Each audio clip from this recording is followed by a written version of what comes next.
Hello student, कैसे आप लोग। उम्मीद करता हूं कि आप लोग ठीक होंगे। Shiv coaching classes YouTube channel में आपका स्वागत है। आज हम स्टार्ट करने जा रहे हैं चैप्टर 6। प्रीवियस वीडियो को आपने देखा होगा। चैप्टर 5 के जितने भी पार्ट हैं ABC सभी कंप्लीट हो गए हैं, जिसमें से सांतत्य, अवकलन, कठिन अवकलन था। तो आपने स्टूडेंट वहां तक पढ़ा और देखा और सवाल को हल किया। यहाँ पर एप्लीकेशन आप डेरिवेटिव पढ़ेंगे स्टूडेंट, यानी अवकलज के अनुप्रयोग। जो अवकलज हमने वहाँ पर क्वेश्चन दिया रहता था, अवकलज ज्ञात कीजिए। यहाँ पर अवकलज के अनुप्रयोग पढ़ेंगे कि जो अवकलन है, डिफरेंशियल है, उसका प्रयोग कहाँ कहाँ पर किया जाता है। अनुप्रयोग का मतलब होता है, एप्लीकेशन का मतलब कि उसका प्रयोग कहाँ कहाँ किया जाता है। तो स्टूडेंट यहाँ पर आप समझ गए होंगे कि एप्लीकेशन का मतलब क्या होता है।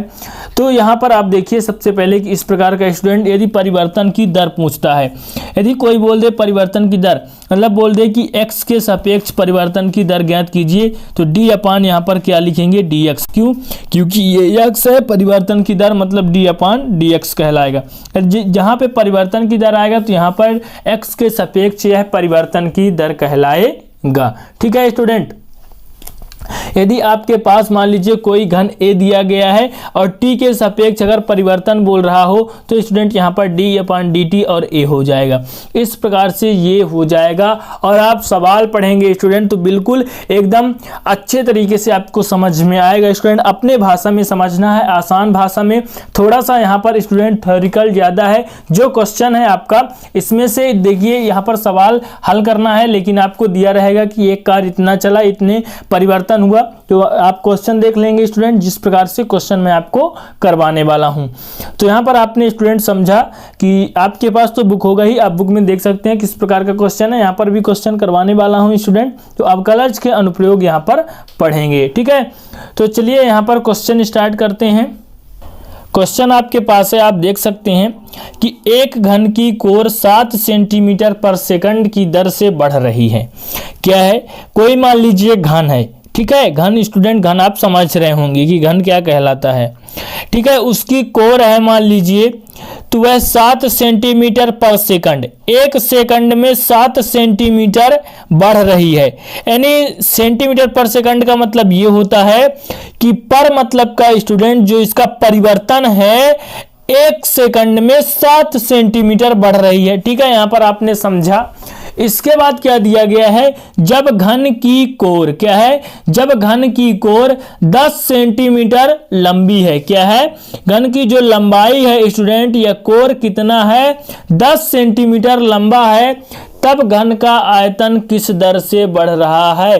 घन का आयतन मतलब जो आपका स्टूडेंट मानेंगे, आयतन को कुछ भी आप मान सकते हैं, आपके अनुसार आपको आयतन में परिवर्तन की दर ज्ञात करना है। यानी समय के साथ जैसे घन का कोण समय के साथ बढ़ता है सेकंड में, उसी प्रकार स्टूडेंट आयतन हमें ज्ञात करना है कि समय के साथ किस दर से बढ़ रहा है। तो यहाँ पर स्टूडेंट जो आपका ये एक्सरसाइज है, इसमें क्वेश्चन को अच्छे से समझना है कि क्या क्या हमारे पास दिया गया है और क्या हमें निकालना है। तो सबसे पहले यहाँ पर स्टूडेंट हल लिखेंगे। तो चलिए माना मान लेते हैं कि माना घन की कोर ए है। कुछ ना कुछ स्टूडेंट यहाँ पर माना मान के ही चलना है, क्योंकि जब नहीं मानेंगे तो कैसे पता चलेगा किसका कौन सा मान है। तो माना घन की कोर ए है। ठीक है, और समय भी क्या है स्टूडेंट, यहां पर समय मानेंगे तो यदि लिख देंगे t समय पर। ठीक है, t समय पर उसका आयतन, यहां पर लिखेंगे उसका आयतन भी है। अब देखिए स्टूडेंट, आयतन क्या कहलाता है, आयतन का मतलब ये होता है स्टूडेंट, जैसे मान लीजिए किसी का यदि वर्ग निकालना है, तब हम उसको वर्ग इकाई बोलते हैं, जिसका यानी क्षेत्रफल। कुल मिलाकर स्टूडेंट यहाँ पर ये समझिए कि जिनका आपको यदि क्षेत्रफल निकालना है, एरिया, तो उसे हम वर्ग इकाई से दर्शाते हैं। यदि उसका स्टूडेंट वॉल्यूम निकालना है, यानी आयतन निकालना है, तब उसे वर्ग इकाई न होकर घन इकाई से निकाला जाता है। यदि वो कोई घन है, उसकी कोर स्टूडेंट ए है, यहाँ पर माना मान लिए हैं, समझने की कोशिश करिएगा डियर स्टूडेंट। तो माना घन की कोर ए है, तब टी समय पश्चात कोई ना कोई समय होगा स्टूडेंट। यहाँ पर हमने टी मान लिया क्योंकि टी फॉर टाइम होता है, और बी भी फॉर वॉल्यूम होता है स्टूडेंट। यहाँ पर उसका आयतन भी है, माना भी मान लिया। जब घन की कोर ए है तो भी स्टूडेंट वर्ग इकाई से नहीं घन इकाई से दर्शाया जाता है आयतन को, तो ए क्यूब्ड होगा कि नहीं। यहाँ पर स्टूडेंट कंफ्यूज मत होइएगा, डाउट क्लियर होना चाहिए। यदि एक क्वेश्चन का आपका डाउट क्लियर हो जाता है तो सभी क्वेश्चन आप आसानी पूर्वक लगा सकते हैं। तो यहां पर देखिए कि यदि माना मान लिया है कि घन की कोर ए है, यदि टी समय पश्चात उसका आयतन भी है, तो आयतन को घन इकाई से दर्शाया जाता है तो भी बराबर ए क्यूब्ड हो जाएगा।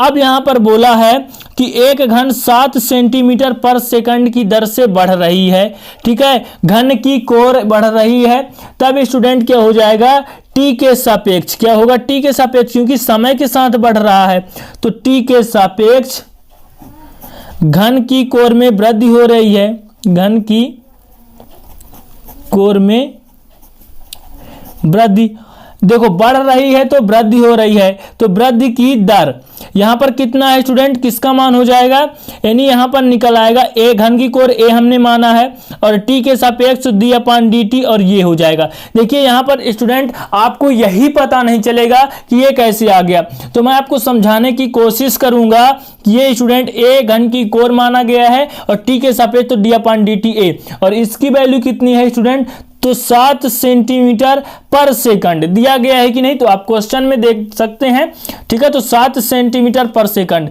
तब स्टूडेंट यहां पर आपको समझ में आ गया होगा, ठीक है।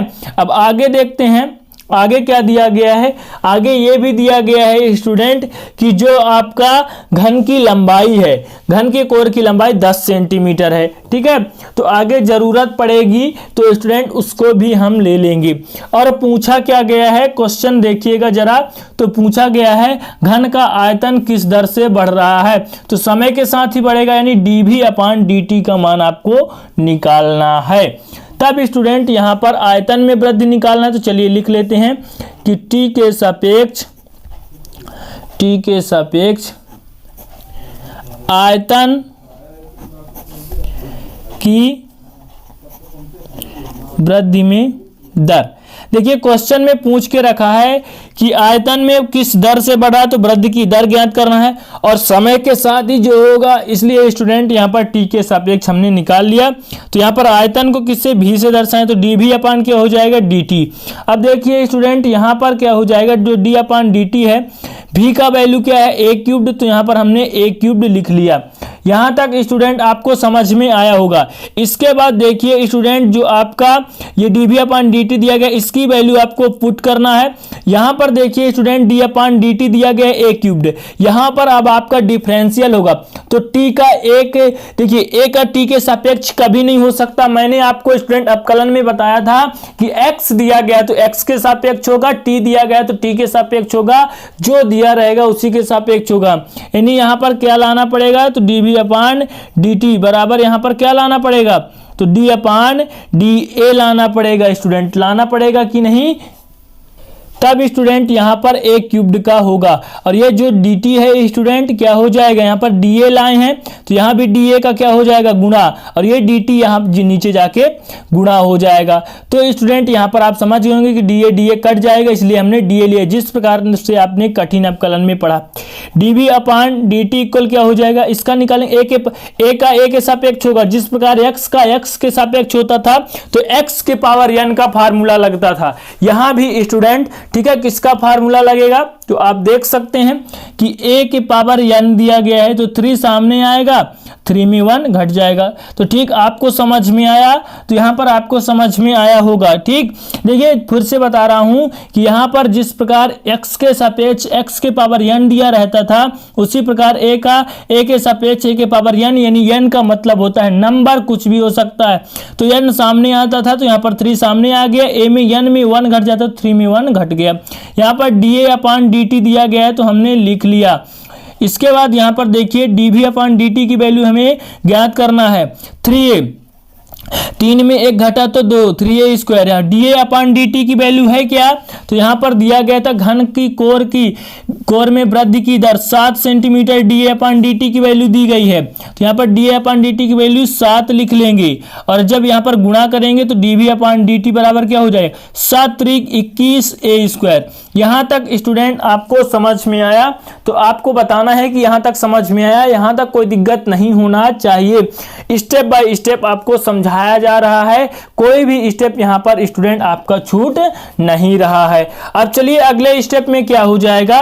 अगला स्टेप आप देख सकते हैं स्टूडेंट कि अगले स्टेप में dV अपान dt, चूंकि स्टूडेंट जो घन की कोर की लंबाई है कितनी दी गई है, यहाँ पर आप देख सकते हैं कि जो घन की कोर की लंबाई है वो 10 सेंटीमीटर दी गई है कि नहीं, तो a की वैल्यू घन की कोर हमने माना है, तो यहाँ पर 10 सेंटीमीटर, a का मान कितना हो जाएगा स्टूडेंट, 10 सेंटीमीटर। कहाँ से लिए हैं, तो ये पता होना चाहिए कहाँ से लिए हैं। हम स्टूडेंट यहाँ पर फिर से बताएंगे कहाँ से ले लिए हैं, तो माना मान के चले हैं, माना घन के कोर की लंबाई a है, तो a का मान 10 सेंटीमीटर दिया गया उसकी लंबाई, तो a की जगह यहाँ पर 10 लिखेंगे, वर्ग है तो वर्ग हो जाएगा, और इसका स्टूडेंट आंसर क्या है, dV अपान dt का 21 गुणे 10 का 2 बार करेंगे तो 100, और dV अपान dt का क्या हो जाएगा, 2100 हो जाएगा कि नहीं। और स्टूडेंट यहाँ पर क्या निकाल रहे हैं, आयतन, तो सेंटीमीटर क्यूब होगा, क्योंकि ये आयतन जो होता है घन इकाई से प्रदर्शित किया जाता है प्रति सेकंड होगा कि नहीं, कि 1 सेकंड में 2100 सेंटीमीटर क्यूब स्टूडेंट यहाँ पर आयतन वृद्धि हो रहा है। तो ये वृद्धि की दर आ गई है कि घन के आयतन में वृद्धि की दर इस प्रकार होगी, वृद्धि की दर, तो यहाँ पर लिख देंगे, अतः घन के आयतन में वृद्धि की दर बराबर 2100 सेंटीमीटर क्यूब प्रति सेकंड होगी। इस प्रकार से ये आपका राइट आंसर है। ये आपका अवकलन का अनुप्रयोग, अवकलन का उपयोग कहां कहां कर सकते हैं ये पढ़ रहे हैं स्टूडेंट। अब इस प्रकार से ये आपका पहला क्वेश्चन था। उम्मीद करता हूं कि आपको समझ में आया होगा स्टूडेंट। बहुत ही स्लो मौसम में आपको बताया गया है, आराम आराम से स्टूडेंट, स्टेप बाय स्टेप, ठीक है। तो यदि कहीं पर भी स्टूडेंट डाउट है तो आप वीडियो रोक के पुनः देख सकते हैं, आपको समझ में आ जाएगा।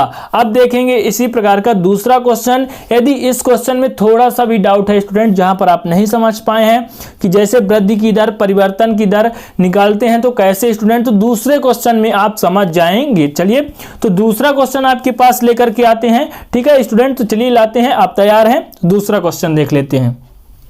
अगला क्वेश्चन है इसी प्रकार का कि वृत्त का क्षेत्रफल की परिवर्तन की दर इसकी त्रिज्या r के सापेक्ष ज्ञात कीजिए।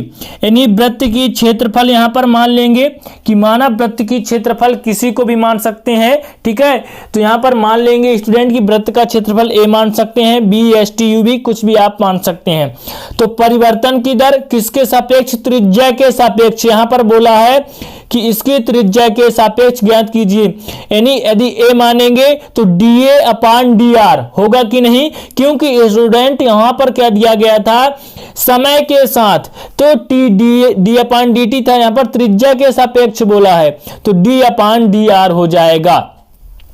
यहां पर क्या दिया गया है, जबकि त्रिज्या 5 सेंटीमीटर दिया गया है तो वृत्त का क्षेत्रफल ज्ञात करना है। तो चलिए इसको भी सॉल्व कर लेते हैं। तो सबसे पहले यहां पर क्या लिखेंगे, हल, माना वृत्त का क्षेत्रफल a है, तो चलिए मान लेते हैं माना वृत्त का क्षेत्रफल मानना है आपको, तो क्षेत्रफल a है। हमने मान लिया कि माना वृत्त का क्षेत्रफल a है, कुछ भी आप मान सकते हैं। तो वृत्त के क्षेत्रफल का जो सूत्र होता है क्या होता है, तो पाई r स्क्वायर। जब वृत्त का क्षेत्रफल a है तो इसका फार्मूला कितना होता है स्टूडेंट, तो इसका फार्मूला होता है पाई r स्क्वायर, होता है कि नहीं। और इसके सापेक्ष क्या करना है, जो आपका वृत्त का क्षेत्रफल है त्रिज्या के सापेक्ष इसका स्टूडेंट परिवर्तन की की दर ज्ञात करना है तो dA/dr हो जाएगा। ठीक है, तो यहाँ पर देखिए तो d/dr का गुणा हो जाएगा। हमने दोनों पक्षों में त्रिज्या के सापेक्ष d/d गुणा कर दिया d/dr का, और a दिया गया था, इसको कहाँ क्या दिया गया है πr², तो πr² हमने लिख लिया। अब यहाँ पर देखिए dA/dr ज्ञात करना है, वृत्त का क्षेत्रफल में परिवर्तन की दर ज्ञात करना है त्रिज्या के सापेक्ष। फिर यहाँ पर देखिए पाई आपका यहाँ पर अचर है तो बाहर आ जाएगा d/dr और r² हो जाएगा। फिर देखिए dA/dr इसका वैल्यू निकालना है तो पाई, जिस प्रकार x का x² दिया रहता था x के सापेक्ष तो x के पावर 1, इसी प्रकार x के पावर n, इसी प्रकार r का सापेक्ष r का अवकलन यहाँ पर करना है तो r के पावर n दिया गया, यानी n सामने आएगा, यानी 2 सामने आएगा और 2 में 1 घट जाएगा। फिर इसके बाद देखिए dA/dr इक्वल क्या हो जाएगा, यहाँ पर देख सकते हैं तो 2 दिया गया है 2 पाई और r 2 में 1 घटाएंगे तो 1। ठीक है, यहाँ पर आया समझ में। और dA/dr और एक बार गुणा करेंगे तो 2 पाई r। चूंकि स्टूडेंट यहाँ पर जबकि त्रिज्या r की वैल्यू किस में दी गई है, क्वेश्चन में दी गई है, तब यहाँ पर r की वैल्यू लिख देंगे कितना है 5 सेंटीमीटर दिया गया है कि नहीं, तो यहाँ पर r की वैल्यू 5 सेंटीमीटर दी गई है। तो यहाँ पर dA/dr इक्वल क्या हो जाएगा 2 पाई गुणते 5 हो जाएगा कि नहीं, और dA/dr इक्वल क्या हो जाएगा 10, 2 पंचे 10 पाई। और क्या है स्टूडेंट यहाँ पर क्षेत्रफल के परिवर्तन की दर हमने ज्ञात किया, तो क्षेत्रफल वर्ग इकाई तो सेंटीमीटर वर्ग प्रति क्या हो जाएगा सेकंड होगा कि नहीं, तो हो जाएगा। यही हमें निकालना था। तो स्टूडेंट यहाँ पर लिखेंगे कि अतः वृत्त की क्षेत्रफल में परिवर्तन की दर, क्षेत्रफल में परिवर्तन की दर बराबर 10 पाई सेंटीमीटर वर्ग प्रति सेकंड है। और ये इकाई आपको स्टूडेंट जो लिखना पड़ता है लास्ट में, ये लिखना ही पड़ेगा। यदि आप नहीं लिखते हैं तो इस पर नंबर कटने का चांस बनता है। इस प्रकार से आपका जो दूसरा क्वेश्चन था ये भी कंप्लीट हो गया है। उम्मीद करता हूं कि ये क्वेश्चन भी आपको समझ में आया होगा। ठीक है, तो ये सभी स्टूडेंट जिन क्वेश्चनों को पढ़ाया जा रहा है सब क्वेश्चन आपको व्हाट्सएप ग्रुप में स्टूडेंट प्रोवाइड कराया जाएगा। अभी तक आपने व्हाट्सएप ग्रुप ज्वाइन नहीं किए हैं तो लिंक डिस्क्रिप्शन में है, वहां से ज्वाइन हो सकते हैं और स्टूडेंट वहां पर आप विधिवत नोट्स बना सकते हैं जिसमें आपको डाउट हो। तो चलिए इस प्रकार से स्टूडेंट ये भी क्वेश्चन आपका कंप्लीट हो गया है। अब देखेंगे अगला क्वेश्चन। अगला क्वेश्चन है आपके पास कि एक वृत्त की त्रिज्या 0.7 सेंटीमीटर प्रति सेकंड की दर से बढ़ रही है।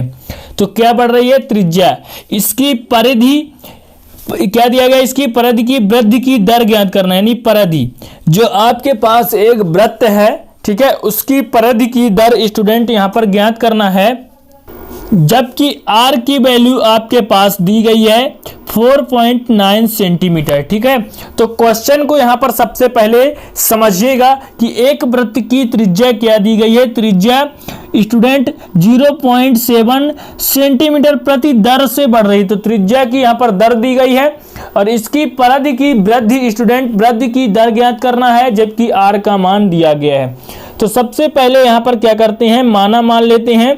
तो लिख लेते हैं हल, माना वृत्त की त्रिज्या क्या है, वृत्त की त्रिज्या r तथा परिधि भी मान लेते हैं, तो परिधि क्या है c है।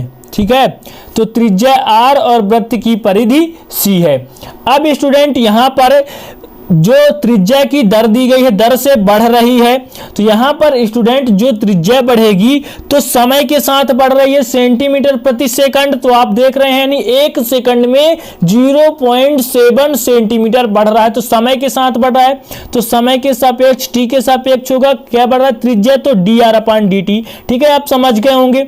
इसके बाद कितना दिया गया 0.7 सेंटीमीटर प्रति सेकंड दिया गया, तो हमने लिख लिया।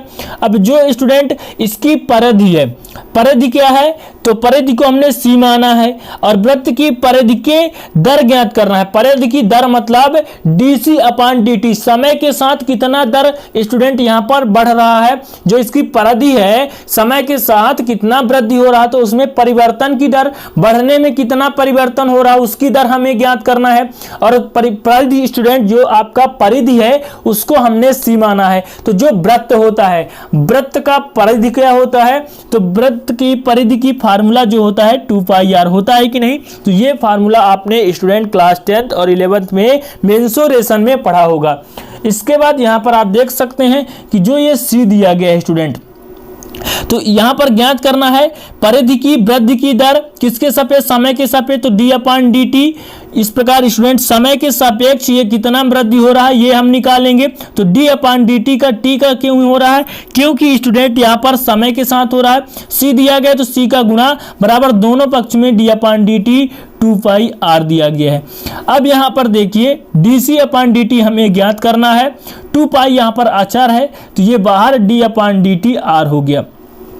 अब देखिए dc अपान dt बराबर क्या हो जाएगा स्टूडेंट, यहां पर 2π दिया गया है, r का t के सापेक्ष नहीं होगा तो हमें यहाँ पर t लाना r लाना पड़ेगा, तो d अपान dr और यहाँ पर r, और यहाँ पर क्या हो जाएगा बताइए, तो dr अपान dt होगा कि नहीं, क्योंकि यहाँ पर dr से dr कैंसिल, जो आपका ये dt था यहाँ चला गया। अब देखिए dc अपान dt हमें ज्ञात करना है 2π। अब r का r के सापेक्ष कितना होगा, जिस प्रकार x का x के सापेक्ष 1 हो जाता था उसी प्रकार r का d अपान dr का r के सापेक्ष जो होगा 1 हो जाएगा। और dr अपान dt की वैल्यू स्टूडेंट यहाँ पर कितना है 0.7, तो यहाँ पर हो जाएगा 0.7। फिर देखिए dc अपान dt बराबर यहाँ पर क्या हो जाएगा, तो स्टूडेंट यहाँ पर आप गुणा कर सकते हैं, तो 2π का 1 से होगा 2π गुणित 0.7। फिर dc अपान dt है कि नहीं। अब देखिए 7 दूना 14 और पाई है तो पाई, एक अंक बाद लास्ट से दशमलव है तो यहाँ पर 1.4 और पाई। तो यहाँ पर स्टूडेंट आपको परिधि ज्ञात करना था, तो ये हो जाएगा सेंटीमीटर प्रति सेकंड। क्या हो जाएगा, सेंटीमीटर प्रति सेकंड। तो हमें निकालना क्या था, परिधि की वृद्धि की दर। तो जो आपका वृद्ध था तो यहां पर लिख देंगे अतः वृत्त की परिधि की वृद्धि की दर कितनी है 1.4 पाई सेंटीमीटर प्रति सेकंड। और ये है आपका क्या आंसर। इस प्रकार से ये क्वेश्चन भी आपको समझ में आया होगा। और ये तीसरा क्वेश्चन था। इसी प्रकार से स्टूडेंट हमें उम्मीद है कि जितने भी क्वेश्चन है इससे रिलेटेड तो आप सॉल्व कर लेंगे, क्योंकि इसी प्रकार का सभी क्वेश्चन दिया गया है। अब देखिए स्टूडेंट, यहाँ पर जितना भी मेंसुरेशन में आपने फार्मूला पढ़ा होगा, जो गोले की स्टूडेंट क्षेत्रफल, वृत्त का क्षेत्रफल, वृत्त की परिधि, इसके बाद स्टूडेंट आयतन, घन, वर्ग, स्टूडेंट क्षेत्रफल, एरिया, और स्टूडेंट जितने भी इसके फार्मूला थे मेंसुरेशन के, सभी फार्मूला इसमें लगने वाले हैं। यदि आप सभी क्वेश्चन को सॉल्व करते हैं तो यहाँ पर क्या होगा, सभी फार्मूले लगने वाले हैं। सभी फार्मूले को आपके पास तैयार होना चाहिए, क्योंकि 11th में और 10th में भी था आपके पास मेंसुरेशन क्षेत्रफल वाला पार्ट। स्टूडेंट यहाँ पर 12th में नहीं दिया गया है, लेकिन जो आपका एप्लीकेशन ऑफ डेरिवेटिव्स है यहाँ पर आपके पास लगने वाले हैं, तो इसलिए फार्मूला तैयार होने चाहिए, वहां से आप तैयार कर सकते हैं। अब देखेंगे आज का लास्ट क्वेश्चन। लास्ट क्वेश्चन है आपके पास, यहाँ पर आप देख सकते हैं कि एक आयताकार गुब्बारा जो सदैव गोलाकार रहता है। अब देखिए स्टूडेंट, यहां पर समझिएगा, यहां पर आपने क्वेश्चन को समझ लिया स्टूडेंट तो सब समझ सकते हैं, ठीक है। तो बोला है कि स्टूडेंट, यहां पर एक ही गुब्बारा में दो आकार नहीं हो सकते, केवल एक ही आकार होगा। तो यहां पर जो आयताकार लिख गया था थोड़ा सा मिस्टेक है। तो यहां पर क्या है कि क्वेश्चन में ये दिया गया था, तो एक गुब्बारा जो सदैव गोलाकार रहता है, तो यहां पर आयताकार लिख गया है, मिस्टेक है। तो यहां पर स्टूडेंट आयताकार को ध्यान नहीं देना है। तो यहां पर क्या है, हमने काट दिया यहाँ पर। तो क्या है, एक गुब्बारा जो सदैव गोलाकार रहता है। अब देखिए गुब्बारा यहाँ पर बोल दिया क्वेश्चन में गोलाकार, तो जो गोले का स्टूडेंट यहाँ पर जो पूछेगा, क्षेत्रफल पूछेगा, परिधि पूछेगा, तो उसका स्टूडेंट यहाँ पर फार्मूला लगेगा। अब देखिए दूसरे जगह यदि आपके पास क्वेश्चन आ जाए कि एक गुब्बारा से संबंधित दिया रहे, तो आपको तुरंत समझ जाना है कि गुब्बारा गोलाकार होता है, ना कि वृत्त के आकार का। क्या होता है? तो गुब्बारा गोला होता है, ना कि वृत्त के आकार का।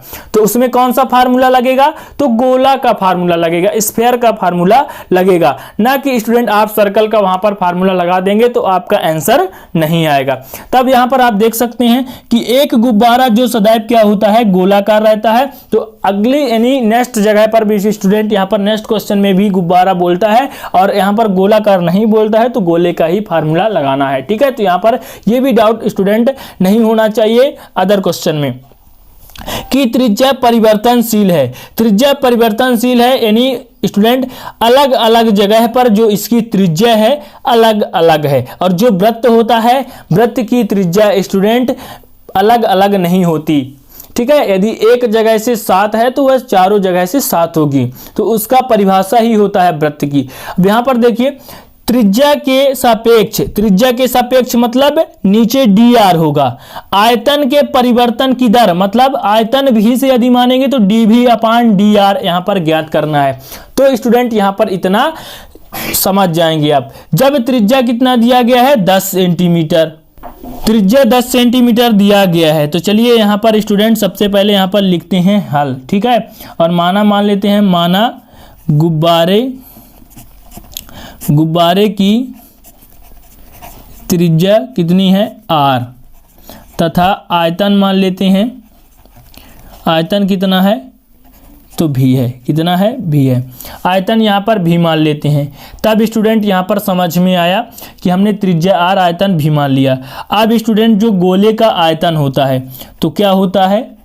गोले का आयतन, गोलाकार है तो गोले का आयतन भी हमने माना है, गुब्बारा मतलब गोले का आयतन ही लगेगा, तो वो होता है स्टूडेंट 4/3 पाई r क्यूब्ड होता है कि नहीं? तो आपने पढ़ा होगा, ये आपका स्टूडेंट फार्मूला है। यहाँ से स्टूडेंट आप नोट डाउन भी कर सकते हैं। तो फार्मूला आपको पता होना चाहिए। और स्टूडेंट यहाँ पर क्या ज्ञात करना है? जो आपका भी दिया गया है किसके सापेक्ष? त्रिज्या के सापेक्ष ज्ञात करना है। तो यहाँ भी d/dr का गुणा यहाँ पर हमने कर दिया, यहाँ पर भी करेंगे तो 4/3 पाई r क्यूब दिया गया है। यहाँ पर क्वेश्चन आप समझ गए स्टूडेंट, तो यहाँ पर आप लगा सकते हैं, बिल्कुल एकदम सिंपल है। तो dv/dr इक्वल क्या हो जाएगा? 4/3 पाई यहाँ पर अचर है, तो d/ क्या हो जाएगा? dr, और r क्यूब्ड दिया गया है। अब यहाँ पर देखिए dv/dr इक्वल 4/3 पाई, r का r के सापेक्ष होगा तो 3 सामने आएगा और 3 में 1 घट जाएगा। आया समझ में स्टूडेंट? यहाँ पर डिफरेंशियल बनता होगा तो dv/dr इक्वल यहाँ पर क्या हो जाएगा? तो 4/3 गुणे यहाँ पर 3 दिया गया है गुणे पाई, और 3 में 2 गया तो स्क्वायर, यहाँ पर गुणा ही होगा। अब यहाँ पर dv/ क्या हो जाएगा? dr इक्वल 3 से 3 कैंसिल, तो 4 पाई और r स्क्वायर। और त्रिज्या कितना दिया गया है? त्रिज्या यहाँ पर स्टूडेंट दिया गया है, चूंकि गोले का त्रिज्या जो है r बराबर 10 सेंटीमीटर, त्रिज्या r माने हैं, तो r बराबर यहाँ पर 10 सेंटीमीटर लिख सकते हैं, क्योंकि यहाँ पर क्वेश्चन में दिया गया है। तो dv/dr इक्वल क्या हो जाएगा? 4 पाई इंटू r का मान 10 है, तो यहाँ पर 10 का वर्ग हो गया। dv/ यहाँ पर dr इक्वल क्या हो जाएगा? तो 10 दहाई 100 और 400 यहाँ पर क्या हो जाएगा? पाई होगा कि नहीं? और स्टूडेंट यहाँ पर आयतन हमें ज्ञात करना है, तो घन सेंटीमीटर या सेंटीमीटर क्यूब लिख सकते हैं, और प्रति क्या हो जाएगा? सेकंड होगा कि नहीं? तो यहाँ पर हो जाएगा। इस प्रकार स्टूडेंट यहाँ पर ये क्या हो गया? आपका आंसर हो गया। ठीक है, तो यहाँ पर क्या लिख सकते हैं लास्ट में? यहाँ पर लास्ट में ये लिख सकते हैं कि अतः जो आपको पूछा गया था कि त्रिज्या के सापेक्ष, यहाँ पर लिख सकते हैं कि आयतन में परिवर्तन की दर कितना है? तो बराबर 400 पाई घन सेंटीमीटर प्रति सेकंड है। इस प्रकार से स्टूडेंट यहाँ पर आप देख सकते हैं कि ये है आपका आंसर लास्ट क्वेश्चन का। और उम्मीद करता हूँ कि इस वीडियो के माध्यम से जितने भी क्वेश्चन बताया गया है सभी क्वेश्चन आपको समझ में आए होंगे और स्टूडेंट यहाँ पर समझा होगा कि किस प्रकार से क्वेश्चन को सॉल्व करना है। तो चलिए, अच्छा लगे स्टूडेंट तो लाइक कर दीजिएगा, दोस्तों के साथ शेयर भी कर दीजिएगा, अपना राय कमेंट में जरूर बताएं। तो चलिए मिलते हैं नेक्स्ट क्लास में, तब तक के लिए जय हिंद, वंदे मातरम।